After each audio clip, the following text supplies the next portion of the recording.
In other words, just to briefly summarize the point here, what goes on in Beijing or Moscow or Tehran, that's not the principal threat to American households. What goes on in Washington, D.C., New York City, and to a lesser extent, Jerusalem, that's the problem. And that hasn't changed with the election of Donald Trump.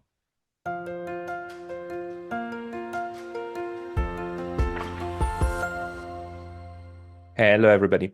This is Pascal from Neutrality Studies, and today I'm talking again to Cameron Macgregor, a US entrepreneur who founded a free speech platform, a fellow YouTuber with a channel on finance and geopolitics, and a Substack writer.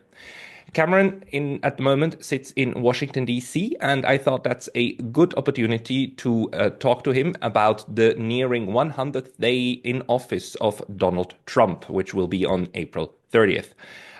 We will discuss this, let's call it eclectic foreign policy that he's driving at the moment and the other issues that are going on, like the Hexeth case, his Secretary of Defense. So, Cameron, welcome back to the channel.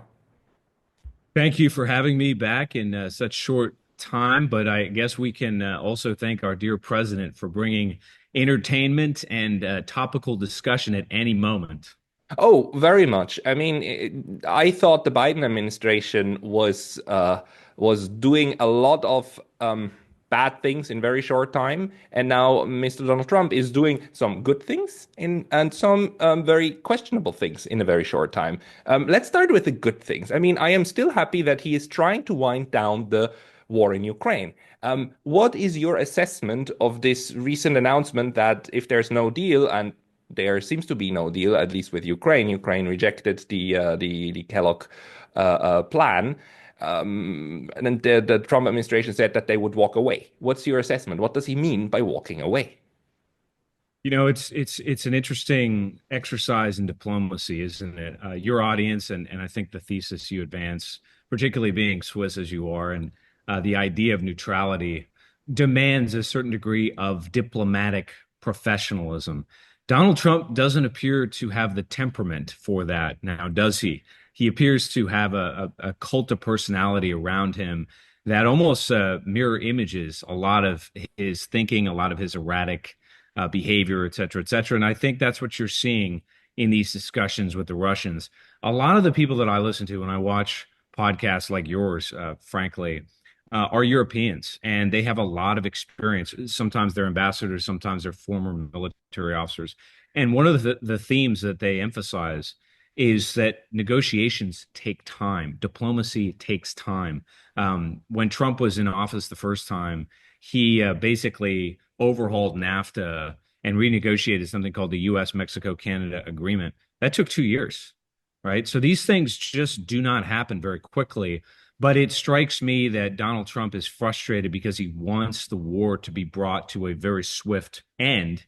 And he just doesn't have much bargaining power with the Russians. So this might be a subtle attempt to say, well, unless you stop immediately, we're going to withdraw from the discussion.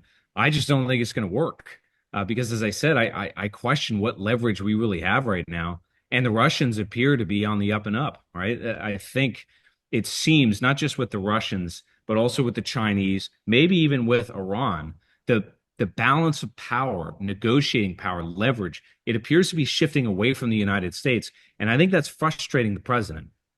But do you think the biggest leverage Donald Trump has when it comes toward you to Ukraine, not to Russia, but to Ukraine, is to say like no more weapons. All weapon sales, all weapon transfers will stop because the I think there still is a weapons package from the Biden administration that is, but that's going to run out in a couple of weeks or months, and then you would need to have a new you would need to pledge new money, right, for more weapons to flow, and that could be stopped by or just not be done, and therefore you would maybe not end the war, but you would make it much harder to fight for Ukraine. Do you think that's what's going through his mind? You know, Pascal, this is a very dangerous environment. I think there was a very real sense of optimism around the world, but I think especially in the Kremlin that when Donald Trump was elected, we would get a sort of reset of relations based on a man that was open to talks, that was open to negotiation. And the issue with Trump has never been intention. It's always been execution. Well, what has bedeviled his execution? It's that he recycles the same kind of people. So if you look at the folks that are around him, people like Stephen Witkoff, who appears to be the shadow Secretary of State, even Marco Rubio himself, a lot of these people have an impulse that if it's not outright neocon, it is a flirtation with the neoconservative temperament. And that is that the Russians, the Chinese, and the rest are, all things being equal, a threat to the United States.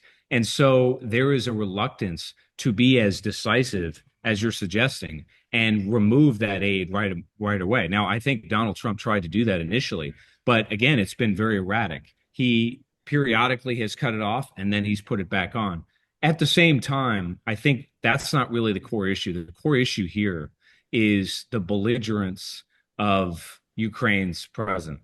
Zelensky really is the fly in the ointment. He has frustrated this process, and sidelining him, I think, is the only way that the United States can come to terms with the Russians. But again, there's no real strategic thinking in that sense. That's why the news is so impulsive day to day.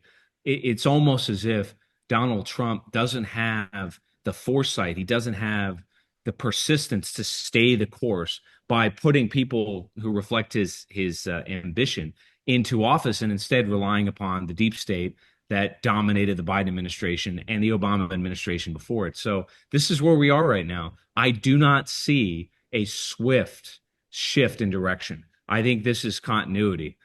In other words, I think the Russians, the Chinese, and others have basically concluded that the United States is not a reliable negotiating partner. So they're going to press ahead with whatever they're going to do until the United States completely flushes its strategic framework, if you will. And that is, we withdraw from Ukraine, we distance ourselves or oust Zelensky, dramatic moves like that. And as I said, I don't see that happening anytime soon.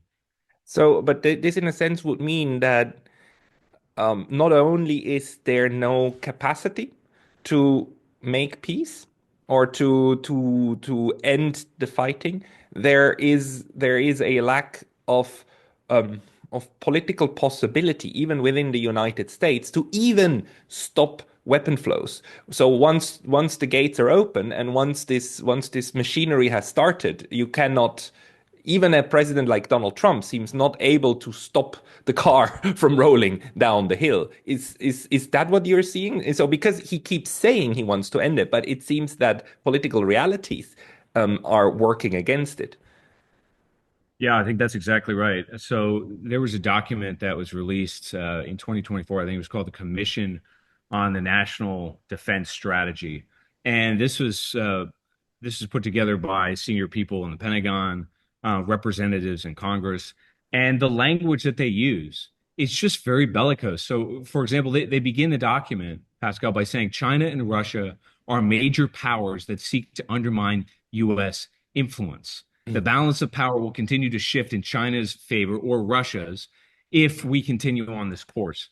In other words, the frame of reference that all of Washington, D.C., and you're talking about the institutions, the nonprofits, the staffers, the lobbyists, all of them assume that Russia and China are belligerents. It's very hard to negotiate if there's no sense that the person you're negotiating with is anything but a belligerent or a warmonger. And that, unfortunately, is the prevailing sentiment in Washington, D.C. And it's very difficult to overcome that, including the people that are in the White House that are advising Trump directly. He must affect a dramatic shift in a different direction. And as I said, it just does not appear as though he has the temperament or the executive competency to do that. And remember, he's not just dealing with Ukraine. He's dealing with the mess in the Middle East. He's dealing with an economy that's very fragile. He's dealing with a fiscal situation that's melting down. And Donald Trump is not known for his focus. So if you combine all of these things together, it's exactly what we've got. You've got hectic talks that are sort of fits and starts, nothing that's strategic, nothing that's on the path. We'll have to see how this ends. My hope is that the Russians and the Chinese will continue to exercise patience with us, but one wonders if that might run out. We'll see. I mean, the Russians also have, of course, this very large interest of ending this bloodshed as well, but they have no interest in actually losing what has been won on the battlefield over the last 3 years, right? This recognition that this is a reality, and you can like it, you can hate it. It doesn't matter. It's a reality that that needs to be dealt with, right? Um, because what we've seen, what the first approach was, is to basically a sell a freezing of the conflict as a big concession toward Russia, right? And a ceasefire as a big win for Russia, which in fact, um, if you listen to the Russian commentators and so on, is not at all in their interest because they're winning. Why would you stop if you're winning? So, and how would that be a concession to them? Um, how big is this interpretation? This misinterpretation of what a ceasefire would mean to Russia in Washington. It's the level of cognitive dissonance is profound. And you have to understand, right, that there's tremendous, voluminous misinformation. Lots of people in Washington, D.C. think, for example, that the Russians have suffered as many casualties and losses as Ukraine. There is a widespread belief. I don't know how widespread it is, but it is widespread, I think, in the upper echelon. So again, these are the elite, the technocrats, if you will, that work at the State Department, that are in the Pentagon, that Russia has been severely weakened by this war. So the way that you frame it is that Russia is realizing the gains that it's won on the battlefield and is in a position of power and influence. And I think that that's correct.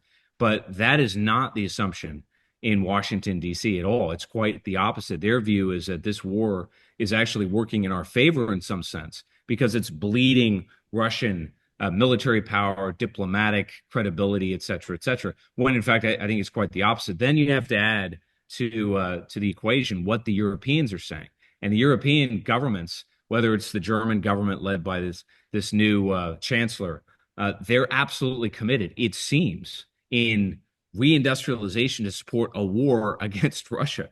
So this sort of cognitive dissonance, which is a misperception of the balance of power that the Russians have won on the battlefield, as you said. As far as I can tell, Pascal, it's completely missing. It's not there. And that is a very dangerous pretext for an escalation of the conflict. I don't necessarily think it's going to go that way. I'm not saying that that is inevitable. I am saying, however, it doesn't appear as though strategically the United States is going to withdraw. It does not appear as though we're going to completely distance ourselves from Zelensky, and those are the two preconditions for any long-term peace agreement with the Russians. So this is just going to go on and on and on.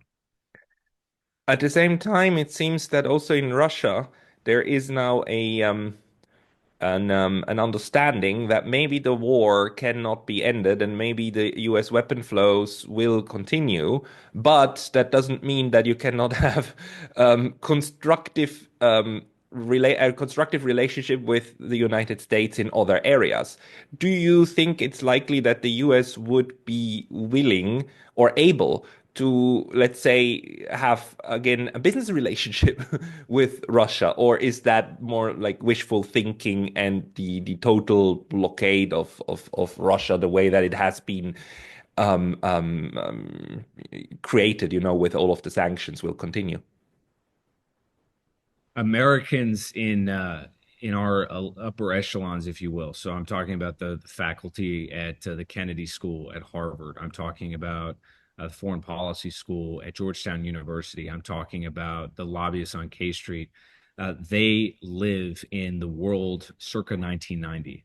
They interpret the world as very binary, which I think we talked about last time I was on your show. It is a rules-based order, and on one within the rules-based order are actors like the United States, nations in Western Europe, democracies, if you will, that adhere and enforce those rules. And then there's everybody else. Everybody else includes the Russians, the Chinese, the North Koreans, Iran, basically anybody that opposes the perceived interests of the United States, as I would say, as an imperial entity.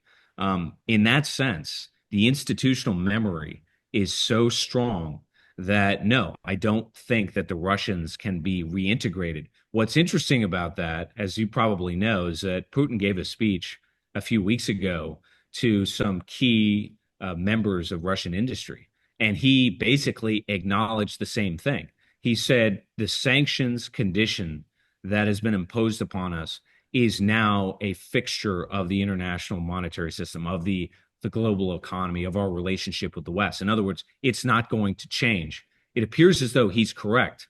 I think other powers in the world, perhaps including the Chinese, are concluding the same thing, meaning that if you are not considered with us, you're against us. So in the short term, I think the answer to your question, Pascal, is no. I don't think that Russia can be reintegrated unless we sideline this sort of rules-based or to the neoliberal worldview that dominates our entire government, the institutions, the academia, et cetera, et cetera. That's how grave the situation really is. However, there is a glimmer of hope. And that glimmer is that we are experiencing very serious economic and financial problems in the United States. And the American people, in their wisdom, I suppose, understand that our financial economic problems take priority over anything that's happening in Ukraine. So as the fiscal situation gets worse for the government, as inflation gets worse for average households across the country, as the cost of living rises, as unemployment gets worse, Americans are going to demand that we retrench financially, that we retrench our empire. We're just not at that stage yet. And so the imperialist technocrats that run our foreign policy, they're not going to give up on this no matter what Trump does.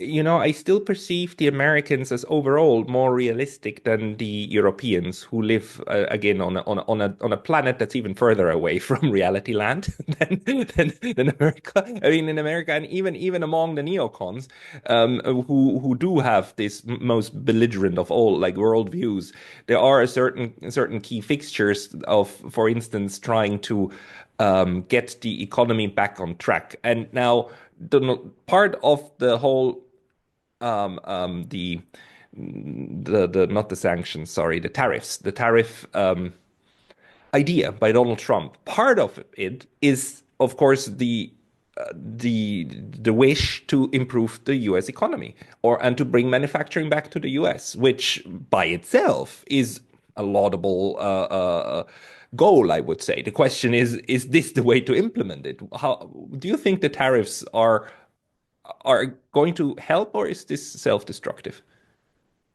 Well, I think the flippant answer is that it's self-destructive. Again, this reflects the failure of execution in spite of Trump's good intentions, because you're quite right. The middle class in the United States has borne the brunt of an egregiously mismanaged global monetary system. And I would characterize where we are today as sort of the end of the Bretton Woods era. I recently wrote a Substack addressing this. We're not in 1944. We're not in 1971 when we came off the gold standard. And we're not in 2008 when we had the subprime mortgage meltdown. We're in all three combined. The entire global financial system is unwinding. The dollar as the world reserve currency, I don't think is long for this world. Along comes Donald Trump in an attempt, if you will, to represent that battered middle class. But what does he want to do? He wants to protect and retrench the dollar as the world reserve currency.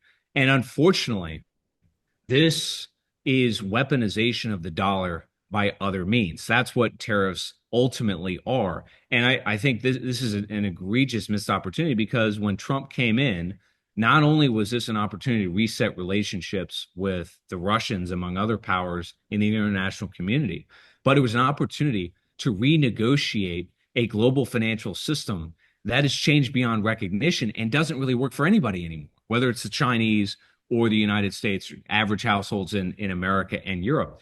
And instead of assuming that course, in other words, instead of sort of renegotiating in good faith with countries like China that I think want to participate in a new system as a reliable business partner, what has he done? He's targeted the PBOC, the People's Bank of China, the Chinese Communist Party in general, as an enemy, right? So as opposed to, I would say, the Biden administration, which was obsessed with painting Putin as a dictatorial figure that would destroy the rules-based order. We've pivoted instead to China as an existential threat to the global economy and the villain that is responsible for subverting and undermining the interests of average households in the United States. And that simply is not the case. But if you see the world from that vantage point, instead of the internal reforms that we need to do in the United States, fixing our fiscal deficit, which is $2 or $3 trillion year over year, imposing structural reforms to our entitlement spending, gutting our defense budget, things that we desperately need. What are we doing? We're pinning the blame on the Chinese, and we're using tariffs to do it. And it's not a surprise to me whatsoever that they're backfiring. In other words, just to briefly summarize the point here, what goes on in Beijing or Moscow or Tehran, that's not the principal threat to American households. What goes on in Washington, D.C., New York City, and to a lesser extent, Jerusalem, that's the problem. And that hasn't changed with the election of Donald Trump. Why, um, why though does Donald Trump and to a lesser extent also other administrations often use what I perceive, as a sledgehammer, um, when what's needed is a scalpel in order to work on foreign policy? Because like let's take the tariffs. Tariffs are a legitimate means of states to safeguard certain sectors and industries. Let's take the Japanese. Part of the electoral base of the ruling party in Japan of the LDP is farmers, the rural areas, and in order to make sure that these people have can make a livelihood, the Japanese protect the rice industry. So imports get tariffs, rice imports, and also different kind of produce, like agricultural produce from the outside, are selectively tariffed. And even over the year, these tariffs might change depending on the season because we wanna protect certain products at certain times, but not at others because you want to keep prices stable in the country, right? Now that's a scalpel, right? Donald Trump just says like tariffs for everybody, 10% minimum, 20, 25, 40 on everything from the outside. And there are, of course, products on the outside that the United States can even produce. A friend of mine has a green tea company, like exporting Japanese green tea to the United States. And, Japanese green tea, just by the fact of what it is, can't be grown in the United States. Why the sledgehammer approach instead of the scalpel? This is the meat and bones of what's wrong with the Trump administration. Let's start with phenomenology. Whenever I sort of explain what's happening to non-Americans like yourself, what's going on in Washington D.C. or New York City or places like that, we have to start with the frame of reference. Donald Trump and his team, and if you read their statements, whether it's the America First investment policy, which you can read on the White House website, or it's Stephen Mirren, who is the chairman of the Council of Economic Advisors to the president. They're all echoing a very basic claim, and that is that the United States, its financial system, the dollar, are indispensable to the global economy. That ultimately the world needs us more than we need them. And furthermore, if you read Stephen Mirren in particular, he asserts rather, that the world owes us something because it's free riding on U.S. national security guarantees, right? That it depends on the U.S. Navy to actually have a viable trading system for economy to flow around the world. Furthermore, that because 90% of global trade is transacted in dollars, that it's indispensable. The problem with that is that that's simply not the case anymore. The system that we're in today basically requires three components. The first is that the dollar is relatively cheap, so that inflation costs around the world are lesser. Input costs for manufacturers like China are relatively inexpensive. That's the first piece. The second is that U.S. consumers are strong. And the third is that the profits overseas are reinvested in the United States. We are heavily dependent on foreign investment. In other words, there's something like 20 to 30 trillion dollars that are invested in American assets. This reality, it does not appear, has resonated very strongly with Trump and his team. They see quite the opposite. They see a world that depends on American markets, that depends on US consumers, that has to transact in dollars. What we're observing is, actually speaking, that's not really the case. And so the sense is from them, well, they can take a sledgehammer approach because we're still the dominant partner of nations in the world, because the world depends on us, because the dollar, because our banking system are so interlocked in the global trading system, that we can take that blunt approach. Unfortunately, we can't do that anymore. So we have to take a more diplomatic approach. We have to be more precise. That's one component. The other component to this is that he's trying to reset a system. He's trying to fix an imbalance that's built up over decades in about 18 months. Okay. That's not a realistic goal. It's going to take a decade or more for us to fix this. So again, you're back to the same problem that we discussed a moment ago with Ukraine. The war in Ukraine has killed at least 1 million people. I've heard estimates that are as high as 1.5 million or 2 million people, the majority of whom are Ukrainians. Millions more have lost their homes. They've been forced out of Ukraine. They're living in other parts of Europe or other parts of the world. You can't fix that diplomatically or otherwise in a few months. That's going to be a process, a rehabilitation process of months and months, if not years. Donald Trump is trying to accomplish all of this in record time. That works against him, right? But he does not appear to have the temperament nor the frame of reference to apply the kind of precise diplomatic, framework that you're calling upon him to do.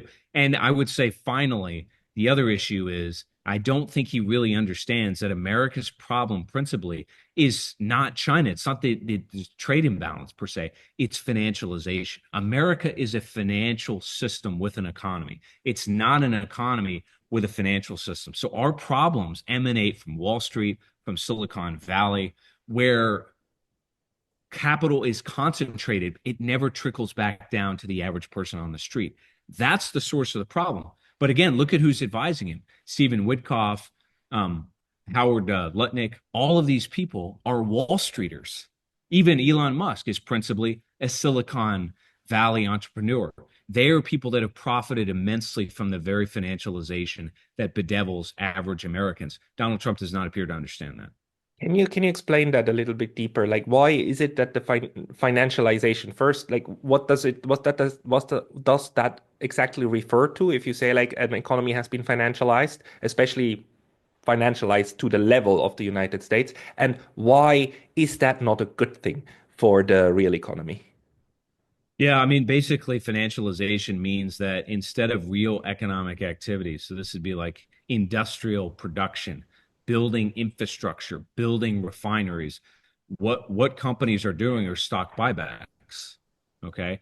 They're launching IPOs that allot preferred stock to initial investors who then pump the stock, sell it, and then it crashes. It's a kind of recycled dollar in which you put it into this financial churn and it never comes out.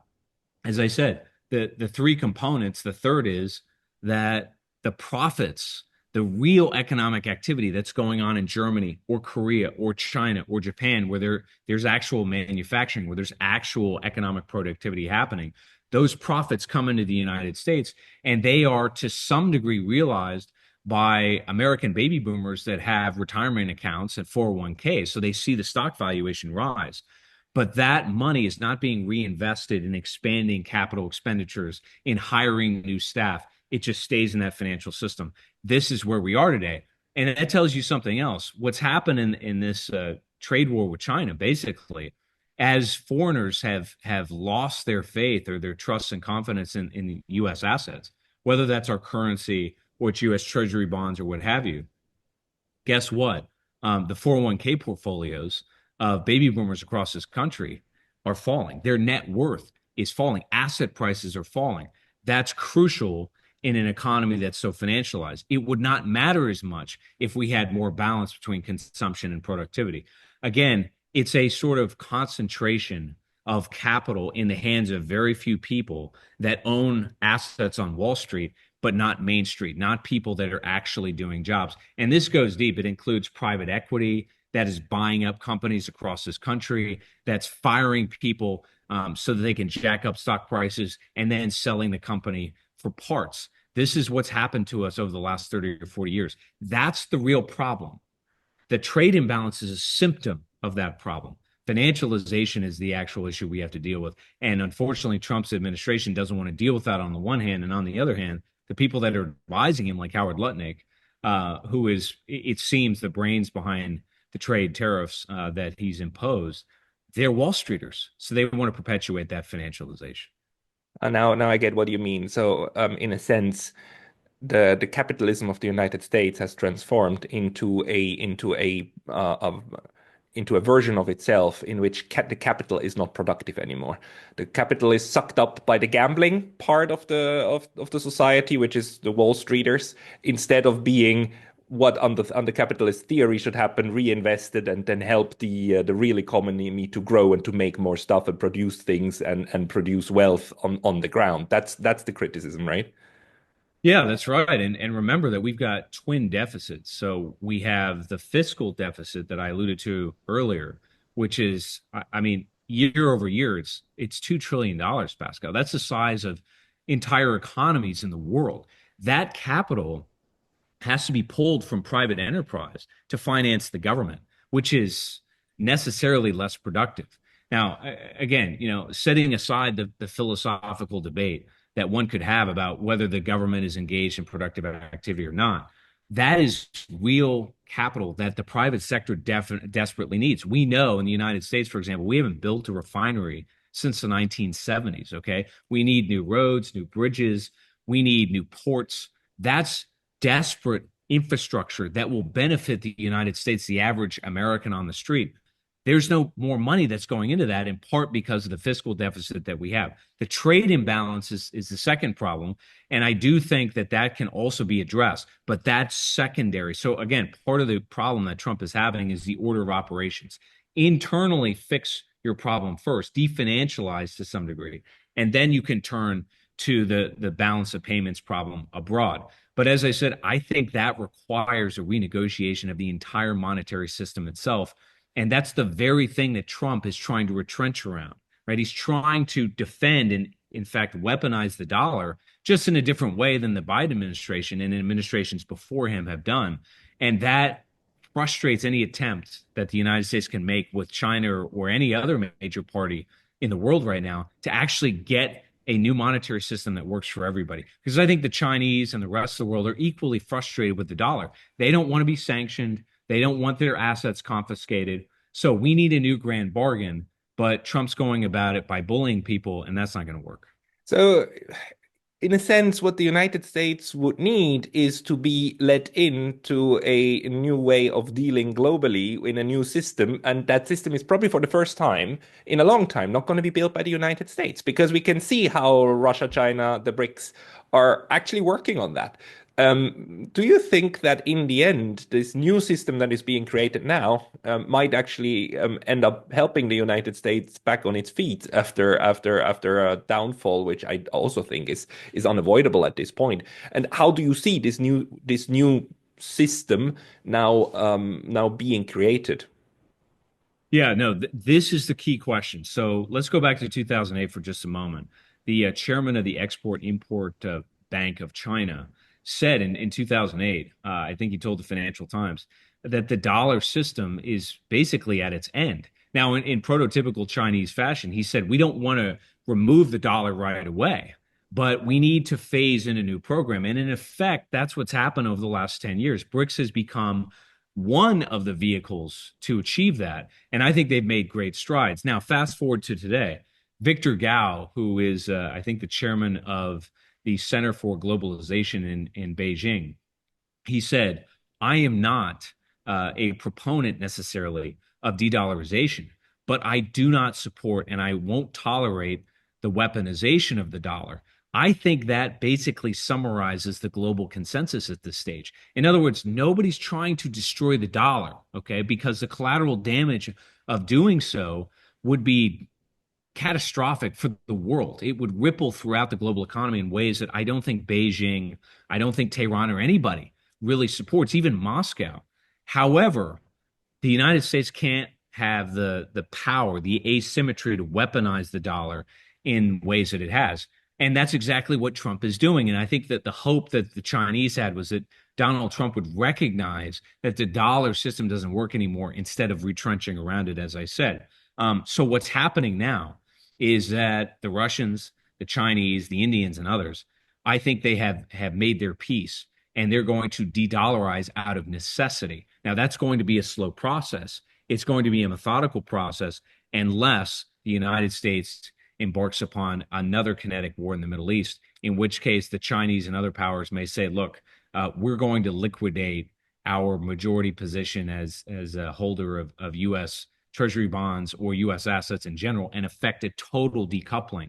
That may be the end game. I don't think that's what the Chinese want to do, but if they have to do it because they're embroiled in some kind of kinetic conflict in the Middle East because we strike Iran or something like that, that will sink the dollar very quickly, and it may come to that. One other note on this, there was a very good paper that was written years ago about the transition from the pound sterling, to the dollar. And basically, they argued that if you looked at foreign exchange reserves, so holding sterling or holding dollars or gold or something like that, that a transition was affected in the 1920s.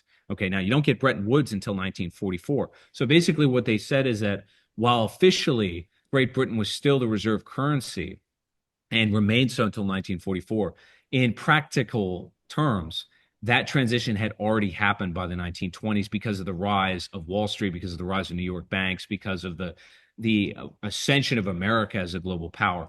I think something like that has happened over the last 20 years with the rise of China. We know that the Chinese are 35% of industrial production around the world. That's a massive percentage. We're like 15%. Okay. So they more than double us.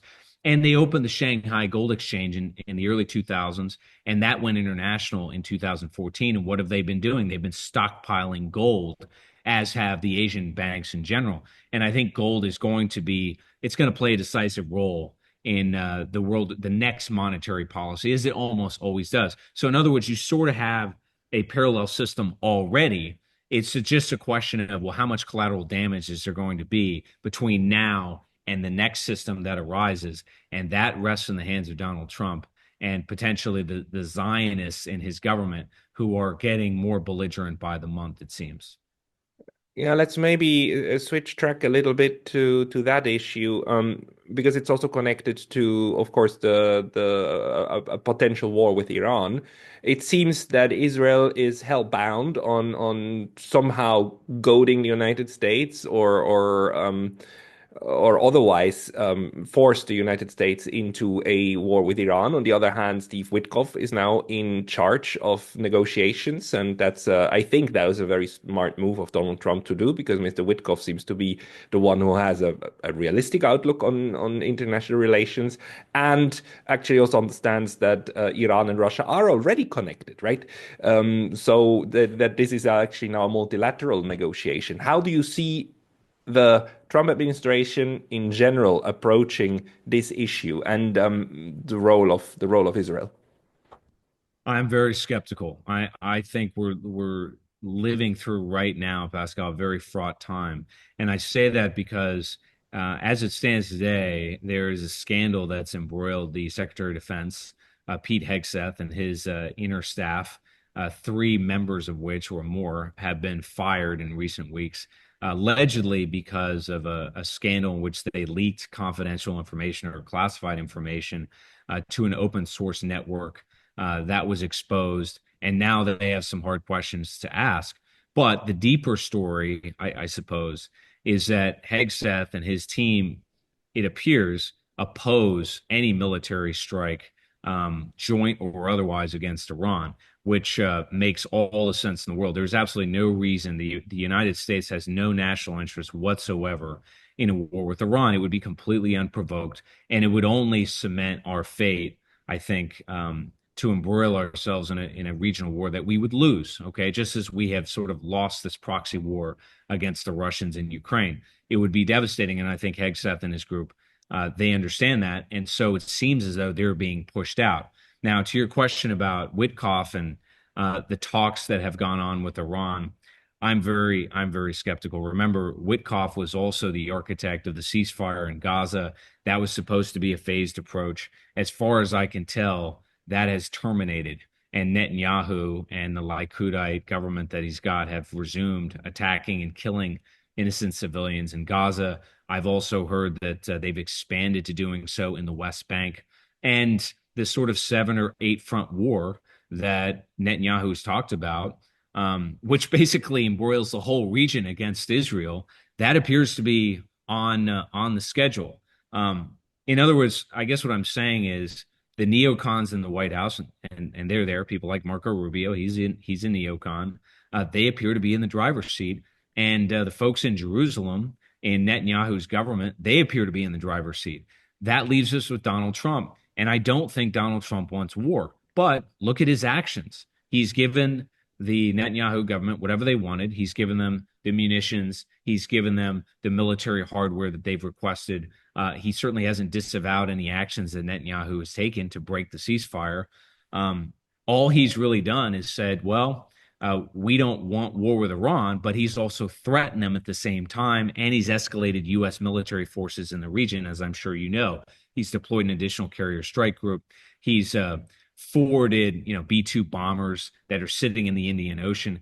This does not look good. And people that support him are basically saying, well, this is leverage. Well, how has bullying the Chinese worked? How has bullying the Russians worked? It hasn't worked out for us. I don't think it's going to work out this time either. So I think what we're seeing is a clearing out of some senior executives in the Trump administration that oppose a war with Iran so that the Israelis can either strike forward first and bring us in second, or that there's some kind of a joint strike. In other words, I don't put a whole lot of credence in these talks with Iran, I'm sad to say. Yeah, that if that comes true, that's of course detrimental because a war with Iran would be like levels more destructive than the war with Iraq, which already killed 1 million people or more. And I mean, it's unfathomable to me that something like this could happen. But what do you think if that should occur? What do you think would be the reactions from Beijing and from Moscow? I mean, Moscow, Russia now has a security treaty with Iran. The security treaty doesn't say that they will automatically come to the defense of Iran. It is more of a cooperation treaty, not a defensive treaty, but a cooperation treaty. But it is a significant upgrading of Russian-Iranian relations. Yes. What would be the impact there? Yeah. I think that Trump, when he was elected, and I suppose when his administration officially started in January, had about 90 days to convince Moscow, to convince Beijing and other key powers in the world that he was going to make an abrupt shift in a new direction. He has failed to do so, at least through what, 60 or 70 days. He's running out of time. He's running out of runway. The tariffs have thoroughly convinced the Chinese that they're basically going to have to decouple from the United States even more than they already have, that they're going to have to create a sort of self-contained trading system, that they're going to have a separate SWIFT system, et cetera, et cetera. In other words, that the United States is no longer a reliable partner. I think a similar breakdown has happened with these talks in Ukraine. The Russians have just sort of said, well, you're just not really a reliable negotiating partner. If we strike Iran, they will conclude that we are a belligerent power that can only be dealt with through force and coercion. Now, what exactly does that mean? Does that mean a world war? Well, I sincerely hope not, but it could escalate to that level. I think that the Chinese and Russians will continue to do what they're doing. They're slowly escalating in a controlled fashion. But a strike on Iran, that could be a game changer that could not be reversed. and that might mean direct confrontation with the United States in a military sense, not just between Iran and the U.S. or Iran and you know the proxies that Iran has in the region, whether it's the Houthis or it's Hezbollah, what have you, the so-called Islamic resistance. It could implicate the Russians as well. I just don't know. And remember that Putin has been very moderate in this sense. He's been very restrained. He may lose control of people in his government that have had it with the United States, or people, senior people in the Russian military that regard the United States as overtly hostile and can only be dealt with accordingly. So I just think that is the Rubicon. If we strike Iran, that means that we've all of a sudden escalated into a kinetic conflict. Again, not necessarily a world war, but at a minimum, a regional war. That said, the United States is extremely vulnerable. So, as I said a moment ago, the Chinese have taken very calibrated measures to sort of warn us in a financial sense of their power. I'll give you a crystal clear example of this. The Chinese hold a lot of our treasury bonds supposedly offshore in Luxembourg and Belgium in various subsidiary entities.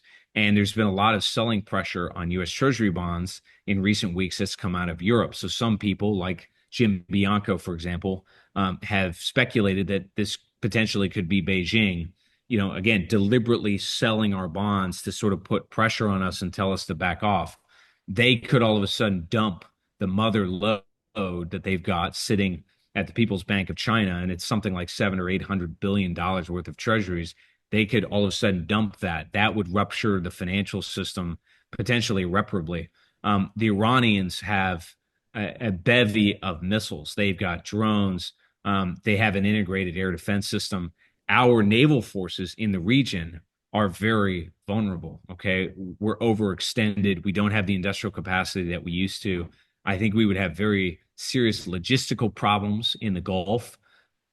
We have forces that are scattered across the region that potentially could be killed with Iranian missile strikes. I mean, this situation could get out of hand very, very quickly in ways that would be immediately destructive to the United States. I mean, we could lose capital ships. Okay. They could sink U.S. Navy destroyers, things of that nature that, again, nobody in Washington, D.C., or beyond, I don't think anybody in Western Europe thinks are even remotely possible. Never mind the disruptions to the Straits of Hormuz, the Red Sea, where you have critical supply chains, particularly for energy, that would plunge the world into a recession. And then, as you implicated a moment ago, what do the Russians do? What kind of actions do they take to support Iran against us? Do they press the issue in Ukraine? These are all things that could happen if they conclude that the United States is a belligerent that can only be dealt with force and coercion. I think striking Iran, that would communicate that message unambiguously. Yeah, I mean, if the United States gets itself into a war itself with its troops into a war with Iran, then there should be no surprise if the Russians conclude, well, let's pay back for Ukraine, and well, we are not party of the war, right? We just supply the weapons to Iran. That Yes. would not be a surprise at all. Um, uh, Last question, though. What does the current approach of the administration do to the traditional U.S. allies, the Europeans on the one hand, but to you before this discussion, you also mentioned Japan, which you are perceiving as having changed also their strategy in dealing with or in using U.S. Treasury bonds. What's this doing to the alliance system? Well, it appears as though all of these legacy systems, whether it's the global monetary system or it's the rules-based order internationally, or it's these sort of transatlantic relationships, they're all fragmenting, they're all disintegrating.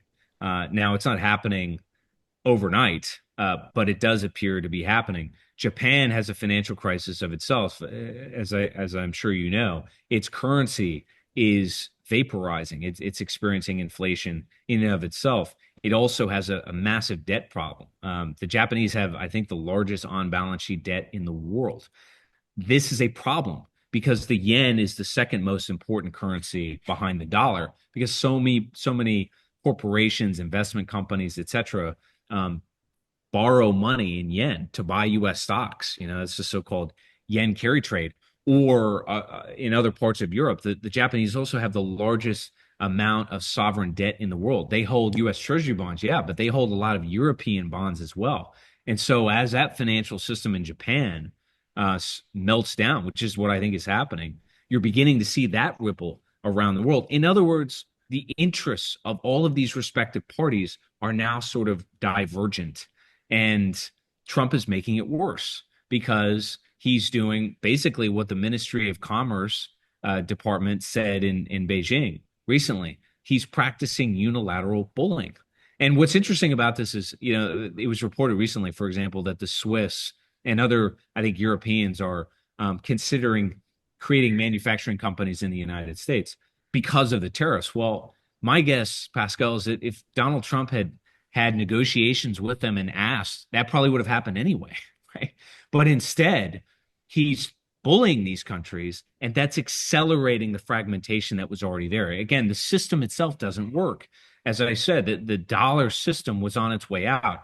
It appears as though Donald Trump jumped on the grenade because he's escalating with tariffs, among other things, while he's allowing the fraught tensions in Ukraine, the Middle East, and with China to simmer, to get worse. This is where we are right now. So I think what you're seeing, to answer your question, is a total rewiring of the global financial system, a complete unanchoring of the international relationships that we've known for decades, whether that's the European Union, NATO, what have you. I think these things are unwinding in real time, and I think the world is going to look very, very different in the next several years, and it's probably going to be catalyzed by a financial disaster or potentially, as we said earlier, this war in Iran. In other words, I think a shakeup is what we're witnessing, and we're going to have to see a renegotiation of everything, everything. I think so too. I think so too. This is one of the largest changes of international politics. This is the largest change, at least since 1989.